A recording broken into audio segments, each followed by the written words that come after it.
Baik, Esa dan Albert, kita mulai saja pertemuannya.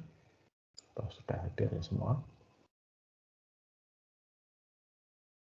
bisa tolong dinyalakan kameranya.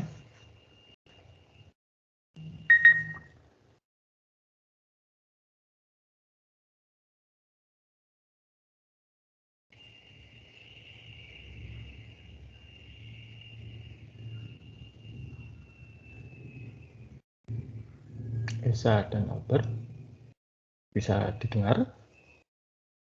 Oke. Bisa, Pak. Oke, good.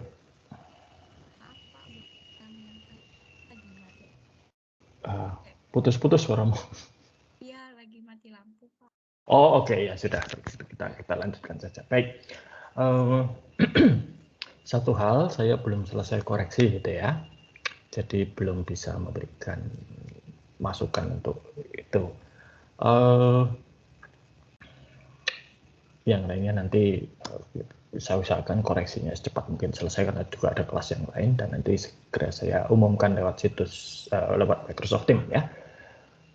Oke, nah hari ini kita akan bicara mengenai physical design. Jadi kalau selama ini mungkin dari SIA, mungkin di SIM, ya, kalau analisis perancangan sistem itu biasanya kita bicarakan lebih banyak untuk basis data itu adalah logical design. Ya, jadi model datanya bagaimana, atributnya apa, termasuk ada normalisasi dan lain sebagainya. Ya. Nah, sekarang kita akan bicarakan mengenai physical design. Jadi kita sudah bicara ke implementasi dari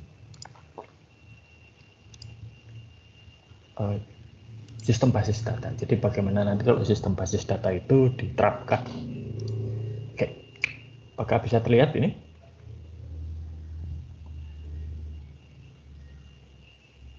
Apakah sudah kelihatan, Albert? Bisa kelihatan ya? Oke. Oke, nah jadi kita bicara mengenai physical database design dan database infrastructure. Jadi kita akan ke aspek bagaimana ketika database ini benar-benar digunakan. Ada beberapa hal yang perlu dipertimbangkan. Jadi pertama itu adalah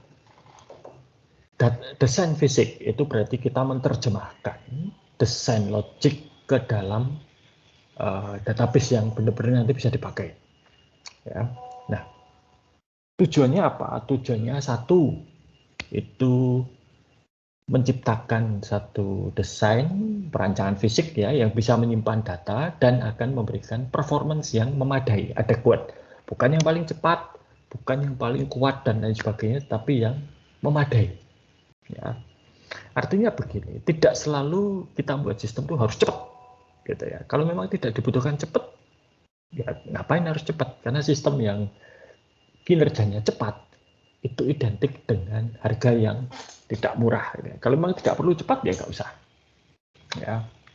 Jadi misalnya, kalau kita butuh laporan yang mingguan, gitu ya, dan untuk menghasilkan laporan mingguan itu berarti kan seminggu sekali, ya.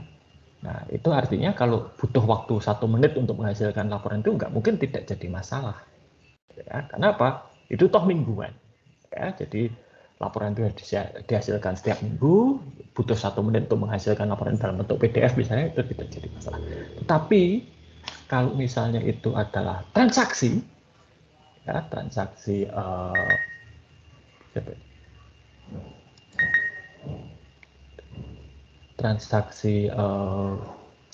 transaksi misalnya perbankan gitu ya, kalian transfer lalu harus tahu seketika itu juga transfernya gagal atau berhasil, maka ya harus seketika itu juga informasi tersebut muncul. Ya. Jadi kinerjanya itu yang memadai sesuai dengan operasional apa atau hal apa yang di cover gitu ya. Dan integritas keamanan dari database tersebut ya. Jadi integritas datanya harus terjamin, keamanannya terjamin, dan yang tidak kalah penting itu adalah recoverability. Recoverability adalah kemampuan untuk kembali dari satu peristiwa yang menyebabkan database itu terhenti. Bisa karena kerusakan, bisa karena gangguan, bisa karena serangan hacker dan lain sebagainya.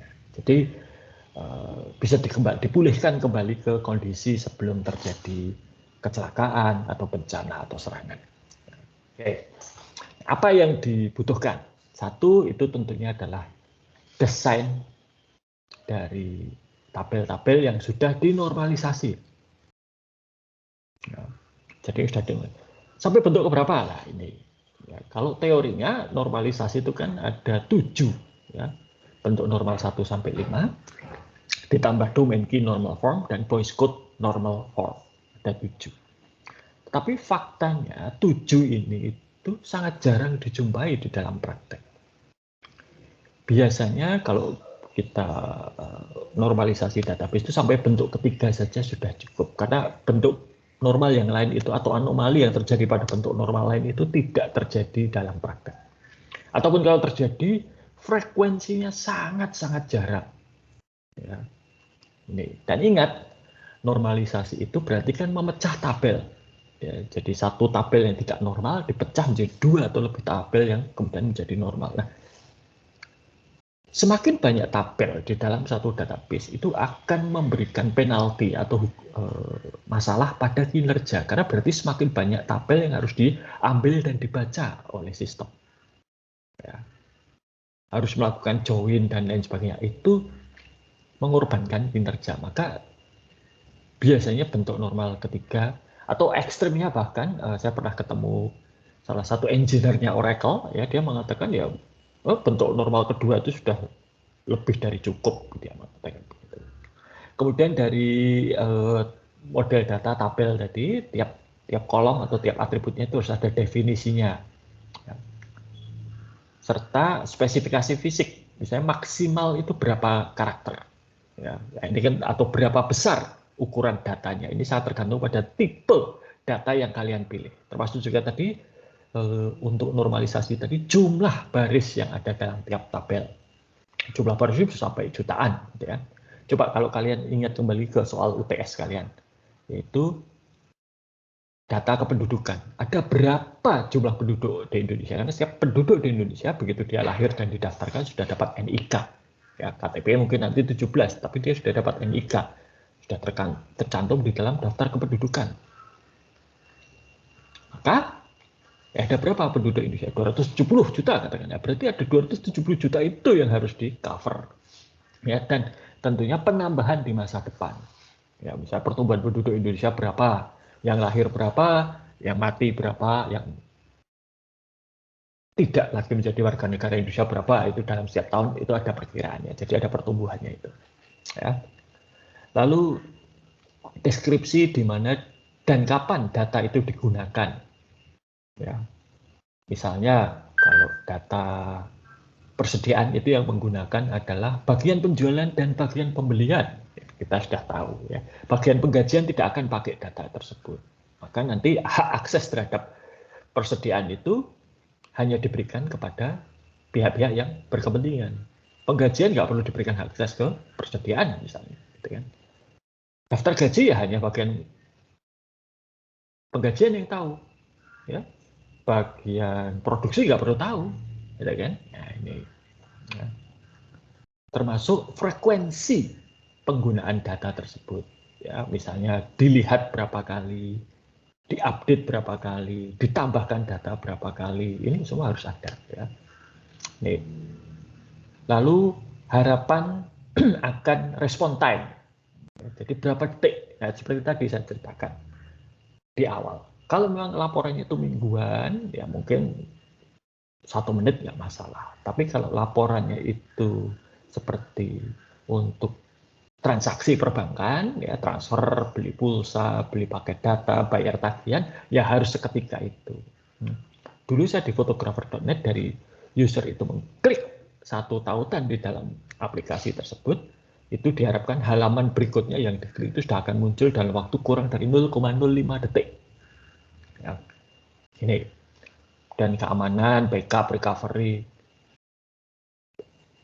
retensi data. Jadi retensi itu berapa lama data itu disimpan di dalam sistem. Kalau seperti kepentingan perpajakan 10 tahun harus disimpan. Ya. Nah, disimpan ini bukan berarti dalam artian tidak selalu harus dalam sistem yang aktif yang digunakan ya, tetapi disimpan kalau dibutuhkan itu bisa dicari. Ya. Nah, tentunya kalau misalnya seperti kita lihat sekarang untuk KRS, untuk perkuliahan, nilai dan lain sebagainya, kita menggunakan data mahasiswa aktif. Jadi data mahasiswa di Atmaja itu ada dua, yang aktif dan tidak aktif. Yang tidak aktif itu sudah keluar, pindah, DO, atau lulus. Ya. Nah, yang aktif itu yang masih tercatat sebagai mahasiswa saat ini. Nah, maka yang kita pakai untuk sehari-hari itu adalah yang aktif. Yang tidak aktif tidak usah dipakai, tapi disimpan. Tetap ada, tetap dipertahankan. Gitu ya. Nih. Kemudian deskripsi dari teknologinya, sistem manajemen basis data apa yang digunakan? Oracle kah? Oracle yang mana? Ya, MySQL atau yang apa? Gitu ya. Nih. Nah, keputusan kritis di dalam desain fisik itu pertama adalah tipe datanya ya seperti apa untuk tiap-tiap atribut tadi. Hah?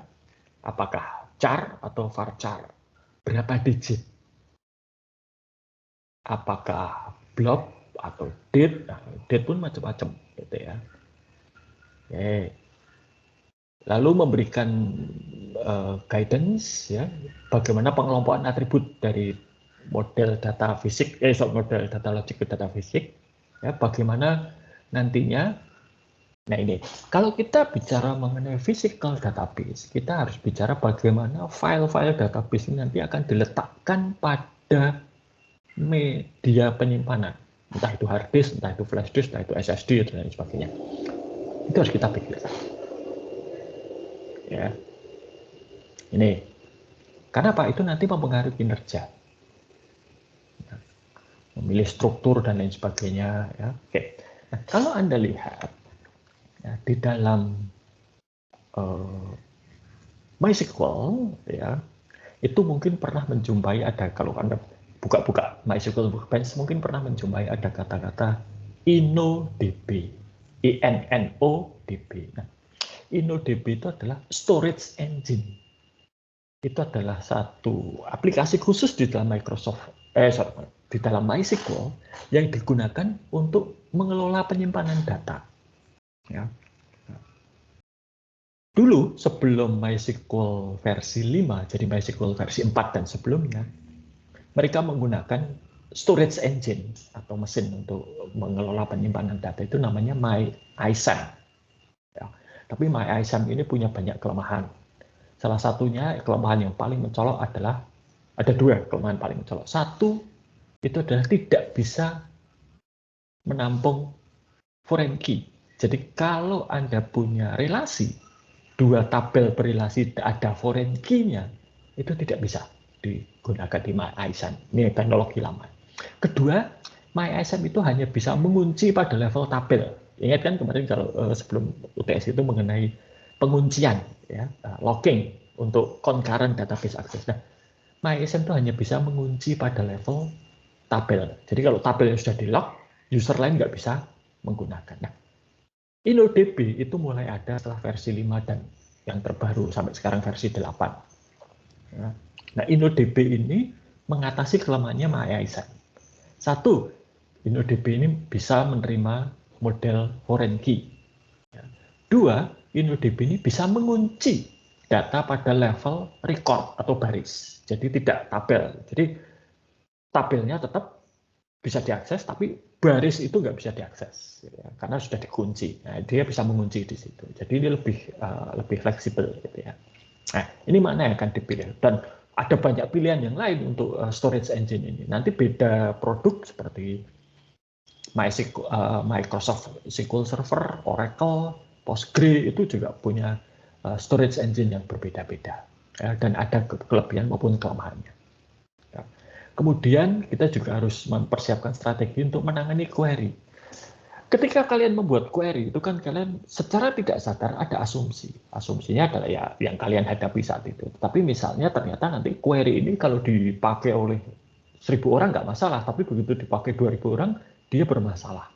Nah, ini berarti nanti harus ada optimasi query. Jadi kalau Anda berkarir sebagai administrator database atau DBA, ya, itu harus memperhatikan faktor optimasi kinerja ini. Ya. Jadi dilihat lambat nggak? Kalau lambat, apa yang bisa dilakukan? Oke. Kemudian tentunya ada regulasi yang harus dipatuhi di dalam physical design ini. Kalau di Indonesia itu ada ITE, Undang-Undang ITE, ya. Kemudian ada peraturan perpajakan, itu harus diakui. Kemudian ada Sarbanes-Oxley dan lain sebagainya. Ya. Meskipun itu tidak mempengaruhi secara langsung, tetapi dampaknya itu juga berpengaruh terhadap manajemen. Jadi contoh ya, untuk audit yang menggunakan Sarbanes-Oxley. Ya. Ini misalnya, Anda ganti versi dari MySQL versi 8 ke 8.1 misalnya. Itu harus ada jejaknya. Mengapa kok ganti? Siapa yang mengotorisasi pergantian tersebut? Anda misalnya ganti server. Hardware-nya diganti. Nah, ini harus ada jejaknya. Mengapa itu harus diganti? Siapa yang mengusulkan pergantian? Siapa yang memberikan otorisasi untuk ganti? Siapa yang benar-benar mengganti? Ini semua harus ada rekam jejaknya. Harus ada dokumentasinya. Itu contoh. Kemudian logical access, ya. Siap bagaimana prosedur keamanan untuk mencegah akses yang tidak diotorisasi. Ya. Pengendalian personel maupun pengendalian akses fisiknya itu juga. Apakah database servernya disimpan dalam tempat ruangannya terkunci dan lain sebagainya. Ya. Di beberapa, kalau Anda pernah lihat desktop komputer itu, beberapa itu bahkan untuk casingnya itu saja ada kuncinya, ya. Ada lubang untuk gembok, dan itu di beberapa tempat digembok. Ya. Dulu ketika saya jadi kepala lab, ya, komputer-komputer yang ada di lab itu ada kuncinya, ada lubang kunci, dan saya beli berapa 200 gembok kecil itu ya untuk menggembok itu. Kenapa? Karena itu bisa dibuka dengan mudah. Dan pernah ada kasus, ada yang membuka itu mahasiswa, saya nggak tahu siapa, membuka dan mencuri memori dari, ya sudah, ya. Tidak aman ya kita kunci, gitu ya, kuncinya disimpan. Nah, ini. Kemudian operasional IT-nya, ya, kebijakan maupun prosedur untuk sehari-harinya bagaimana. Oke. Kemudian, nah sekarang kita mendesain field. Field itu adalah atribut. Jadi atribut dari model data itu kalau diterjemahkan dalam fisik namanya field. Ya. Pertama, memilih tipe data. Ya. Tipe data yang tepat apa. Kemudian codingnya, kompresi. Jadi data itu bisa dikompres untuk menghemat tempat. Lalu enkripsinya maupun mengendalikan integritas data. Ya, ini tipe-tipe datanya saya kira Anda sudah ada varchar, ya, ada char, ada karakter large object, ya, ada number dan sebagainya. Bilangan pun bisa positif atau negatif, lalu bisa juga sampai berapa digit di belakang koma. Ya, ini juga perlu diperhatikan. Ya. Dan tanggal. Nah, tanggal ini kita juga kadang perlu waspada. Format tanggal, formatnya akan seperti apa? Ya. Tanggal, hari, bulan, tahun, atau kalau orang Amerika itu bulan, hari, tahun. Nah, ini. Lalu nanti waktunya mau format 12 jam atau 24 jam, dan seterusnya. Ini. Nah, terutama nanti itu terkait dengan timestamp, cap waktu. Jadi misalnya seperti Anda mengunggah tugas, itu setiap tugas yang diunggah itu ada cap waktunya sehingga bisa kelihatan. Jadi kalau Anda mengunggah tugas situs kuliah itu, file ya, tugas Anda itu akan diberi cap waktu. Kemudian cap waktu itu dibandingkan dengan apa? Dibandingkan dengan deadline. Misalnya seperti ini nggak boleh telat gitu kan. Dibandingkan. Nah, itu pun sebetulnya juga ada tidak benar-benar tepat eksak ya, karena ada toleransi. Berapa mili detik misalnya. Ya. Berapa mili detik. Jadi kalau misalnya saya toleransinya 1 mili detik, padahal Anda itu terlambat 1 nanodetik, itu masih bisa diterima. Karena apa? 1 mili detik itu lebih besar dari bahasa. Jadi kalau Anda terlambat 1 nanodetik, itu masih bisa diterima. Hanya saja ya, kita nggak tahu kan nanonya itu seberapa. Itu. Kemudian zona waktu juga perlu diperhatikan. Ya. Saya pernah semester yang lalu itu ada mahasiswa mengeluh pada saya. Mereka saya beri tugas kecil gitu kan, pengganti presensi. Yang harus dikumpulkan jam 12. Ya, jam 12. Ya, jam 12. Nah, sekitar jam 11 itu ada mahasiswa komplain saya, Pak, 11:04, Pak, saya kok nggak bisa mengumpulkan tugas. Gitu ya. Aneh, jam 11 kok, ya itu masih jam 11:04, masih ada 45 menit untuk mengumpulkan. Kenapa dia tidak? Wow, saya utak-atik Microsoft Teams-nya nggak ada masalah gitu ya. Yang lainnya bahkan kurang 5 menit pun bisa. Dan setelah ngobrol lama dengan mahasiswa itu, baru saya sadar bahwa mahasiswa itu ternyata tinggal di Minahasa, ya, Indonesia Tengah. Ya, jadi ternyata kalau Microsoft Teams ini yang baru saya tahu, itu waktu yang dipakai oleh Microsoft Teams itu adalah waktu komputer, bukan waktu server. Ya. Jadi ketika mengumpulkan tugas, si mahasiswa tadi karena dia pakai waktu Indonesia bagian tengah, bukan waktu Indonesia bagian barat, ya, di sana sudah jam 12:04, sedangkan di sini masih jam 11:04.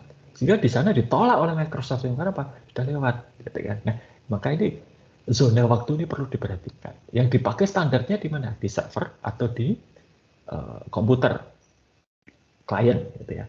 Nah, kalau situs kuliah itu pakai sistem yang ada. Setahu saya karena dia pakai server gitu ya, terpusat itu ada di servernya, yaitu di KSI. Tapi kalau Microsoft Teams itu kan ada di laptop atau desktop Anda masing-masing, ke depan dari large object dan lain sebagainya. Nah, lalu mengendalikan integritas data. Ya. Apakah satu isian itu ada default value-nya? Ya, jadi kalau misalnya user, karena ada beberapa yang harus diisi, misalnya. Nah, kalau tidak diisi, default-nya apa? Apakah kosong, dibiarkan kosong nggak masalah, atau ada isinya? Misalnya jenis kelamin. Jenis kelamin itu kadang kalau Anda mengisi satu formulir elektronik, di situ sudah ada pilihannya laki-laki. Ya. Jadi kalau Esa yang isi harus diubah ke perempuan. Kalau Albert yang isi ya sudah, biarkan saja default-nya seperti itu. Ya. Ada range control, nilai yang boleh dimasukkan. Ya. Misalnya tanggal. Ya. Ini terjadi pada aplikasi-aplikasi beberapa formulir pendaftaran untuk vaksin, gitu ya. Itu di tingkat formulir pendaftarannya sudah difilter. Kalau tanggal lahirnya itu kurang menunjukkan bahwa si calon penerima vaksin ini kurang dari 12 tahun langsung ditolak. Ya, karena kan batas paling bawah 12 tahun. Ya, ini boleh tidak kosong gitu ya, dan seterusnya. Lalu bagaimana kalau datanya itu kosong atau hilang? Bisa jadi datanya hilang itu sangat dimungkinkan atau keliru. Ya, ini lalu bagaimana? Nah, ini nanti semua itu harus ditangani secara otomatis, dan ini nanti akan dibahas secara khusus kalau kita bicara mengenai data science. Kita sekarang bicara manajemen basis data itu hanya bicara mengenai bagaimana data itu diperoleh dan disimpan. Tapi bagaimana data itu dianalisis itu sudah bagian yang lain lagi. Dan data yang hilang atau data yang salah itu sangat mungkin terjadi. Kalau kalian pernah ke supermarket atau minimarket pasti melihat gitu kan. Kadang yang di rak atau di lemari itu tulisannya 10.000, begitu sampai kasir tidak 10.000, lebih mahal misalnya. Kalau lebih murah kan kalian pasti diam saja, tapi kalau lebih mahal kan pasti, loh di sana tulisannya sekian, loh di sana diskon sekian persen, kok di sini nggak diskon, pasti seperti itu. Nah, itu yang menyebabkan sering sekali data itu tidak benar. Atau misalnya kalian beli mie instan, begitu di scan munculnya ballpoint, gitu kan, bisa jadi seperti itu. Nah, tadi sudah saya katakan bahwa normalisasi itu tidak perlu sampai formulir-formulir sampai 7 bentuk normal itu, enggak, bentuk 3 sering sekali, bahkan bentuk kedua pun sudah cukup ya. Jadi bentuk normal ketiga itu biasanya dikembalikan ke bentuk normal kedua. Manfaatnya apa? Seperti tadi saya katakan, semakin sedikit tabelnya yang dipakai, jadi joinnya juga semakin, karena kalau dinormalisasi dari satu tabel bisa dipecah jadi 2 atau 3 tabel yang berbeda. Nah, ini kalau bisa jangan terlalu banyak tabelnya ya. Dan lebih mudah dikelola itu ya. Ini denormalisasi. Nah, masalahnya denormalisasi juga harus hati-hati. Ya, ini bisa meningkatkan kemungkinan terjadinya kesalahan, terutama kalau dari bentuk normal kedua ke bentuk normal satu gitu ya. Jadi harus hati-hati. Ya, ini. Oke. Nah, kemudian kita juga bisa nanti untuk kinerja sistem. Ya, database itu bisa kita lakukan namanya partisi. Ya. Partisi ini bisa horizontal untuk satu tabel ya, bisa horizontal, bisa vertikal. Horizontal itu artinya yang kita pecah adalah barisnya. Jadi misalnya satu bank punya cabang Jakarta dan Jogja, punya tabel nasabah 1000 baris. Baris 1 sampai 500 itu adalah nasabah di Jakarta. Baris 501 sampai 1000 nasabah di Jogja. Maka supaya kinerjanya cepat, yang di Jakarta dibuatkan tabel partisi ya, tabelnya dipartisi. Yang nomor 1 sampai 500 ditaruh di Jakarta, yang nomor 501 sampai 1000 ditaruh di Jogja. Semakin dekat semakin cepat gitu kan. Nah, ini. Bisa juga partisi ini vertikal, kolomnya yang dipartisi. Jadi misalnya ya, batas kredit untuk pelanggan ya, itu bisa dipartisi. Jadi bagian penjualan bisa melihat bagiannya hanya bisa melihat, maka dia perlu itu bisa dipartisi ke sana gitu ya. Manfaat partisi apa? Efisiensi dan bisa optimasi lokal yang tadi misalnya contoh di Jakarta ya, datanya taruh sana saja Jakarta ya sudah sampai di situ ya, keamanan dan lain sebagainya. Tapi kelemahannya juga ada, yaitu inkonsistensi kecepatan akses. Jadi misalnya tadi contoh kasus nasabah bank, nasabah bank yang Jakarta ini traveling ke Jogja, ini dia mengakses rekeningnya dari Jogja. Bagaimana terjadi? Sistem Jogja harus kontak Jakarta dulu, cari datanya, dan baru diupdate. Berarti kan datanya harus traveling dulu ke Jakarta. Ya. Tetap butuh waktu. Dan tetap lebih lama daripada mengakses data dari Jakarta. Nah, lalu memilih desain untuk file database. Ya, jadi file database itu kan nanti akan ada file fisiknya.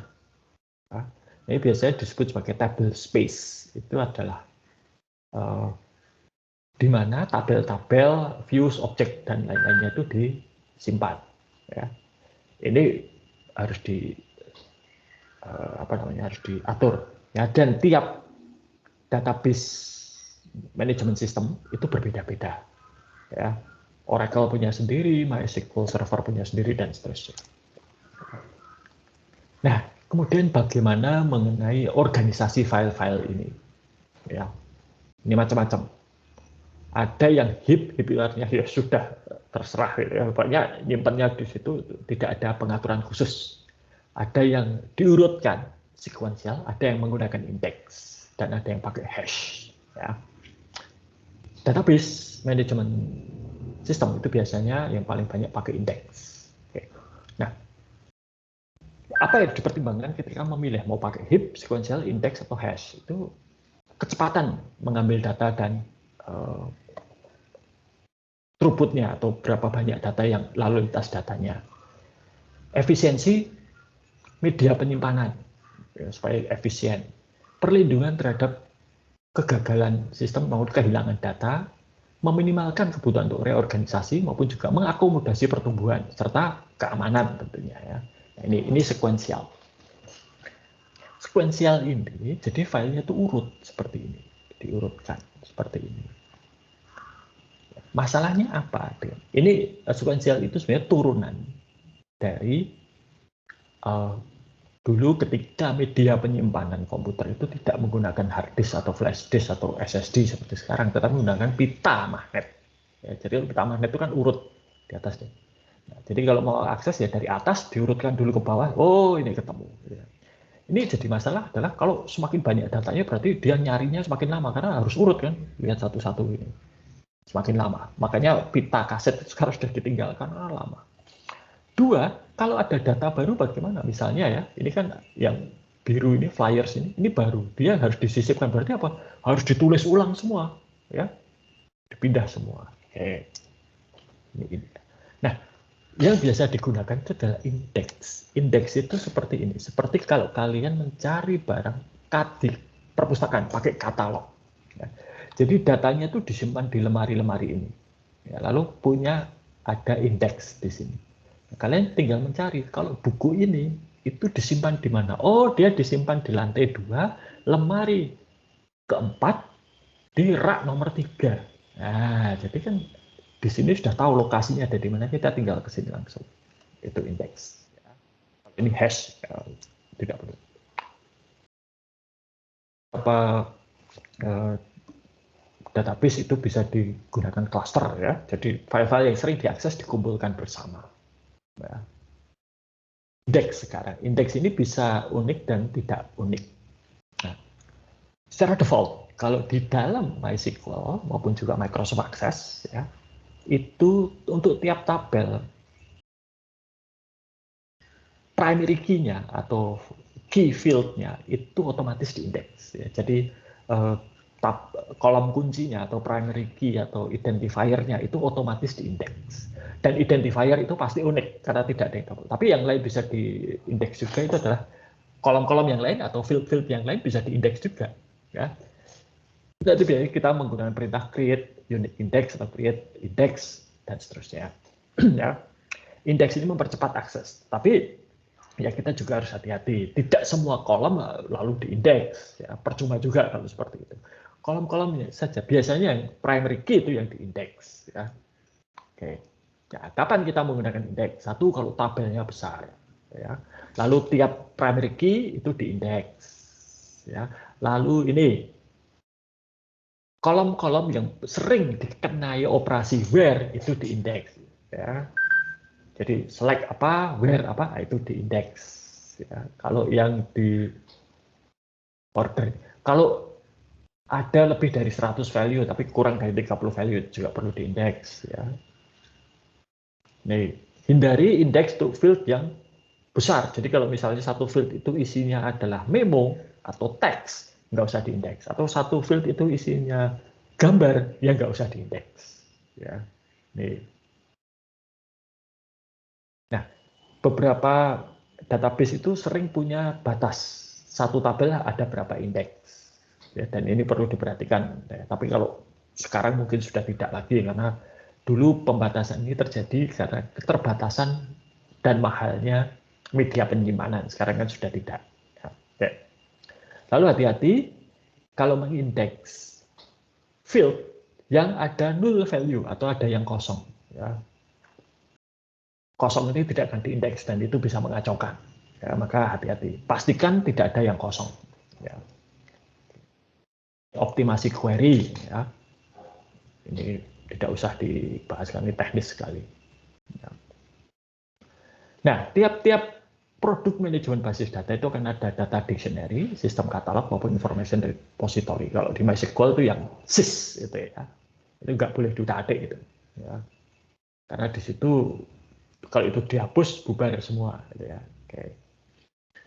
Nah, kemudian keamanan kita ya. Nah, ini kita keamanan itu sudah pernah dibahas, kita pakai view misalnya. Jadi kalau datanya itu sering dilihat saja ya, kita bisa membuat view. Ya, kemudian otorisasi. Ya. Bagaimana caranya seperti kalian itu ya, mengakses database yang ada di cloud, AWS Cloud di Singapura kan, satu harus pakai username dan password, lalu juga saya beri file kunci khusus ya. Nah, ini sudah sangat aman gitu ya. Meskipun dia tidak 100%, tetapi itu jauh lebih aman.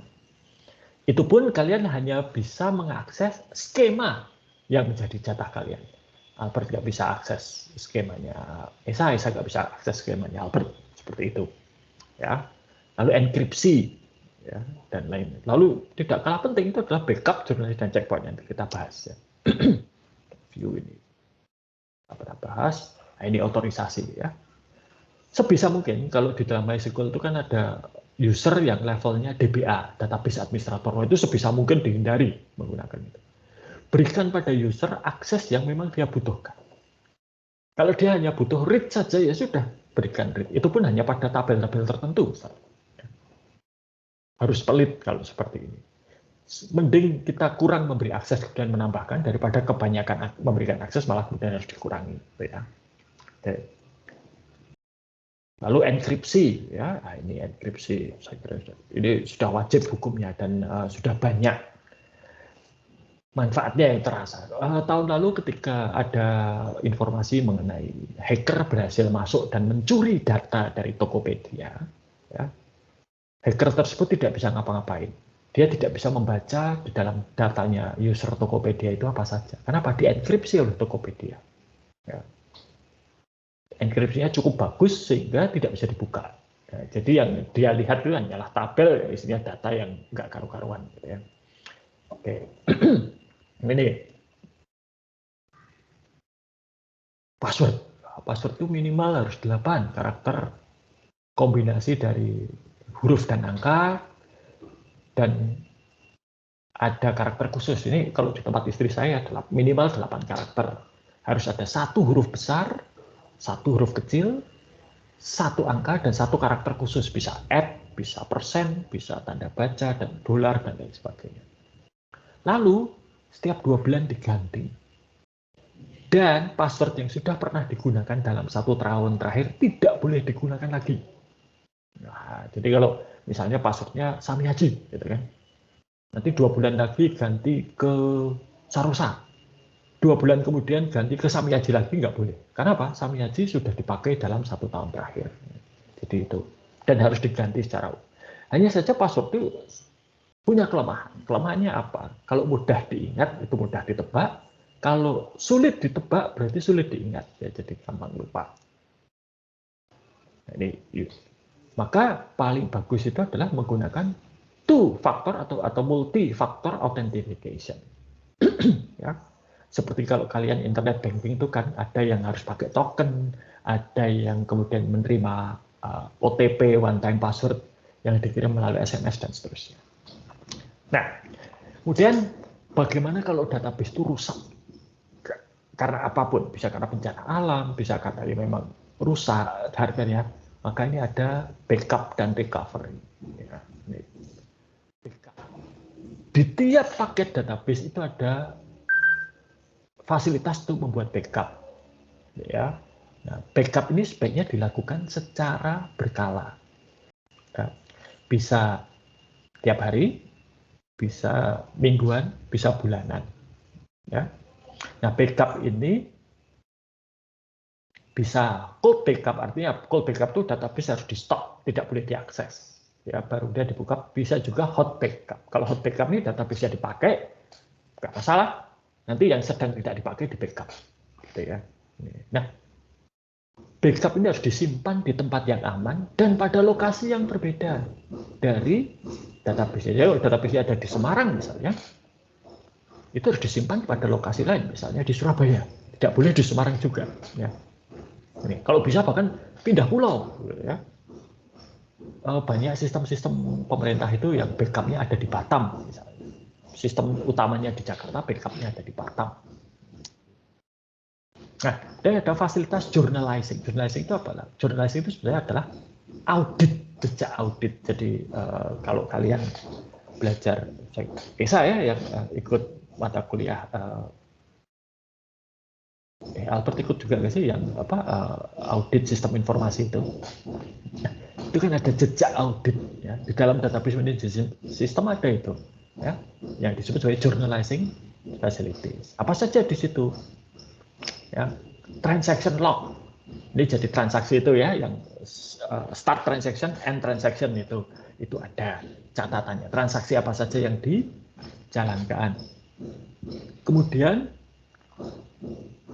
perubahan database-nya bagaimana, ya. Before dan after image, salinan file database sebelum modifikasi dan sesudah modifikasi itu semua ada. Ya, dan ini harus diaktifkan. Ya. Tentunya kalau diaktifkan ini memakan storage dan butuh kekuatan komputasi. Maka ketika kita merancang hardware untuk database management server, ini semua harus diperhatikan. Ya, ini contohnya. Jadi dari sini bisa ketahuan, maka kalau beberapa perusahaan itu datanya dihack, dicuri, lalu mereka bisa tahu siapa yang mencuri itu karena ada jejak auditnya ini. Nah, lalu ada checkpoint facilities. Ya. Di sini itu adalah ketika ada transaksi itu ditolak. Kenapa? Mereka sedang melakukan sinkronisasi. Ya, sinkronisasi. Ini biasanya terjadi malam hari. Ya. Kalau kalian pernah, ya, saya pernah mengunjungi itu ATM BNI sekitar jam 2 pagi itu semua ATM BNI nggak bisa diakses. Kenapa? Ternyata mereka saat itu sedang sinkronisasi data. Ya ini sinkronisasi ini. Ya. Lalu jika terjadi kesalahan, terjadi masalah, lalu database-nya rusak, harus ada mekanisme untuk memulihkan atau recovery dari database. Nah ini harus ada prosedurnya. Ya. Bagaimana? Nah, kalau satu perusahaan itu punya dana berlebih, mereka bisa melakukan disk mirroring. Ya, jadi ada 2 hard disk atau lebih, ya. Yang satu itu database aslinya, satu backup. Nanti kalau yang asli ini rusak, backupnya dipakai, gitu ya, gampang. Bisa juga nanti dengan menggunakan restore dari backup yang ada dan seterusnya. Nah, ini, ini ada before image, database sudah jadi database. Nah, ini kalau misalnya database itu gagal ya, transaksinya abort, ini bisa rollback, bisa roll forward. Tadi sudah ada gambarnya itu ya. Oke. Sampai kepada kalau database itu benar-benar hancur, ya apa yang terjadi? Ya, ini. Nah, tentunya ini butuh yang namanya disaster recovery plan. Ini adalah prosedur, standar operating procedure yang harus dilakukan ketika satu sistem itu mengalami kegagalan secara masif. Ini tahun 1998 ketika itu Indonesia mengalami kerusuhan yang cukup besar. Saya nggak tahu kalian sudah lahir atau belum, tapi saya ingat betul. BCA itu punya disaster recovery plan. Jadi semua orang IT BCA pada waktu itu di kantor pusat BCA di Jakarta itu sudah dibekali dengan satu tas ransel. Tas itu isinya pakaian, uang, makanan, obat-obatan. Ya. Jadi kalau misalnya ada kerusuhan dan para perusuh itu menyerang kantor BCA, kantor pusat BCA, orang-orang IT itu disuruh untuk segera meninggalkan lokasi. Dan nanti, ya karena servernya BCA itu ada di kantor pusat itu, ya maka kemungkinan terburuk ada servernya diamuk massa, dibakar, rusak gitu ya.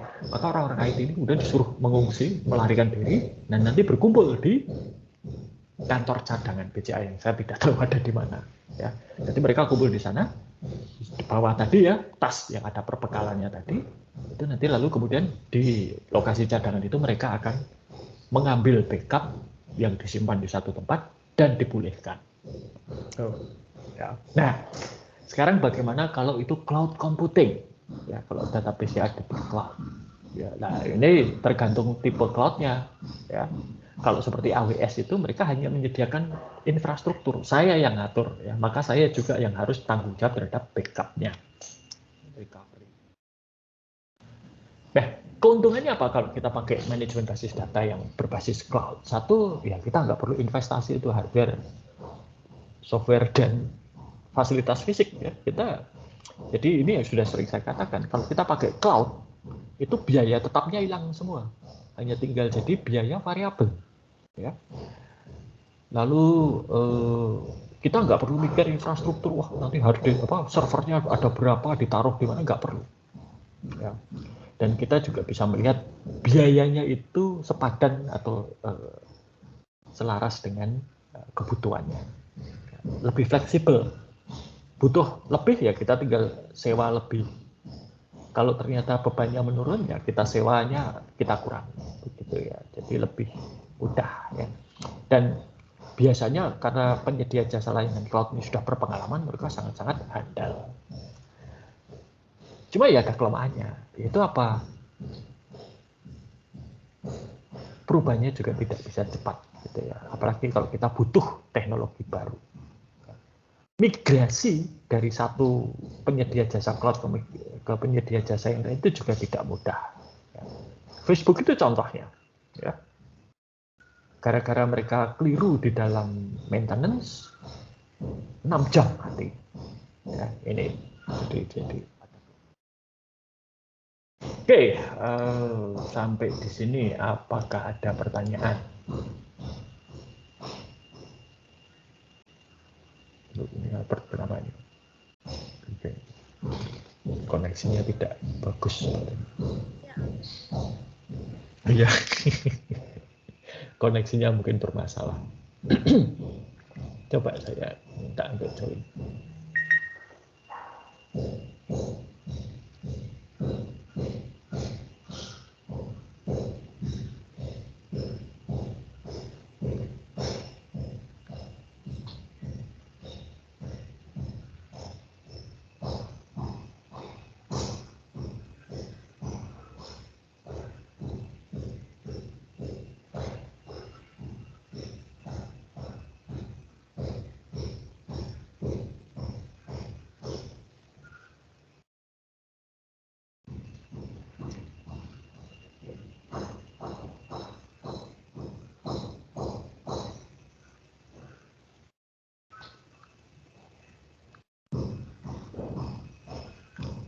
Oke, nggak bisa kayaknya ya Albert mungkin. Oh, bisa. Oke. Disconnect Pak tadi. Ya, nggak apa-apa, maklum. Baik, saya mau tanya, kalian itu diminta atau termasuk yang ikut kuliah tatap muka terbatas tidak? Enggak Pak. Enggak, Esa? Esa enggak juga. Oh ya sudah. Oke. Karena sudah mulai hari ini ya. Mungkin yang masih siswa baru gitu ya, sudah enggak apa-apa. Oke, baik. Kalau tidak ada pertanyaan, itu saya sudah meninggalkan tugas ya di situs kuliah. Tugasnya sederhana sebetulnya. Kalian membuat estimasi. Ya, sebentar, saya share. Untuk model data yang sudah kalian buat di ujian tengah semester kemarin, itu kebutuhan storage-nya berapa? Ya, kurang lebih seperti itu. Ya. Jadi silahkan kalian cari informasi penduduk Indonesia itu berapa. Ya, berarti jumlah itu kan yang dibutuhkan. Kemudian buat kalkulasi sekitar kebutuhan media penyimpanannya ada berapa tera atau berapa giga terserah ya. Nah, itu nanti tapi harus kalian jelaskan hitung-hitungan kalian itu bagaimana ya. Termasuk juga di situ harus mengantisipasi pertumbuhan ya. Jadi pertumbuhan itu ada bayi lahir, orang meninggal, penduduk Indonesia yang tidak lagi jadi orang Indonesia ya, warga negaranya, ataupun juga warga negara asing yang menjadi warga negara Indonesia. Jadi itu harus dihitung ya. Adalah angkanya berapa gitu ya. Kalian pakai, nah bisa dibuat hitung-hitungannya. Nanti hitung-hitungannya harus dijelaskan bagaimana. Gitu ya. Saya kira tidak banyak yang tidak terlalu sulit lah. Karena ini berlatih bagaimana melakukan estimasi. Itu saja sih sebetulnya. Nah, bagian paling sulit dari database itu kan estimasi. Ya, berapa tuh yang kita butuhkan. Ya. Gitu ya. Oke. Baik, kalau begitu saya kira kuliah kita cukup sampai di sini dan sampai jumpa pada perkuliahan berikutnya. Terima kasih banyak Pak.